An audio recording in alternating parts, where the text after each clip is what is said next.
Magandang umaga mga kapatid. 5:31 ng umaga.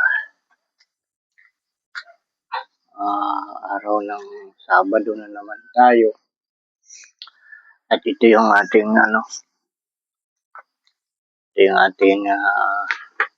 pinaka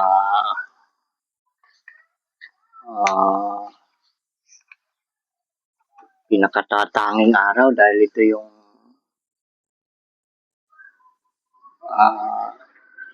araw na pinakabanal sa paningin ng ating Ama sa langit. Meron tayong mga kapatid, meron tayong patunay o ebidensya. At yan ating babasahin muli sa banal na aklat. Ito mga kapatid, sa Biblia na naman.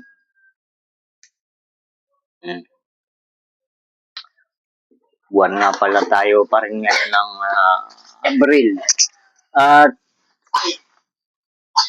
huling Sabado na tayo mga kapatid sa buwang ito ng Abril.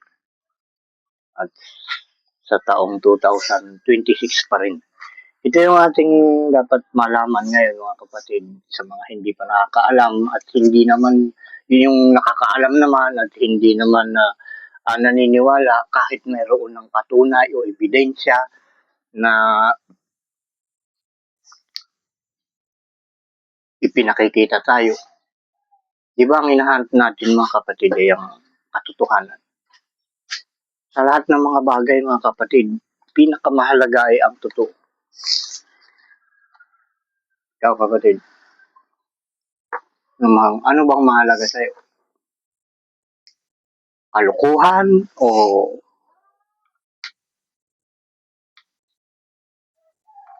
katotohanan? Ito yung katotohanan mga kapatid.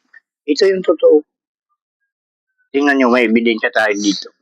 Ayan. Sa Exodo. Ayan. 20. 8 hanggang 11. Yun yung mga kapatid. Basahin natin. Alalahanin mo ang araw ng Sabat upang ipangilin 6 na araw nagagawa ka.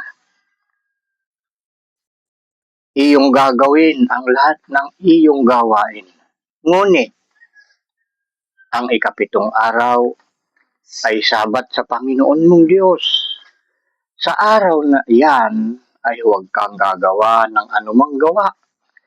Ikaw ni ang iyong anak na lalaki, ni babae, ni ang iyong aliping lalaki, ni babae, ni ang iyong baka, ni ang iyong taga-ibang lupa sa loob ng iyong mga pintuang daan.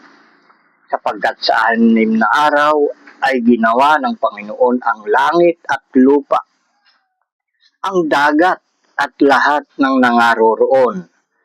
At nagpahinga sa 7 araw na pat pinagpala ng Panginoon ng araw ng Sabat at pinakabanal. Di ba mga kapatid? Mayroon tayong ebidensyang pinangahawakan.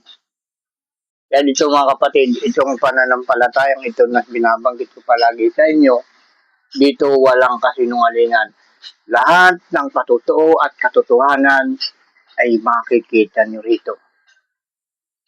Kaya yung mga taong hindi naniniwala dito, sila yung nagmamahal sa kasinungalingan.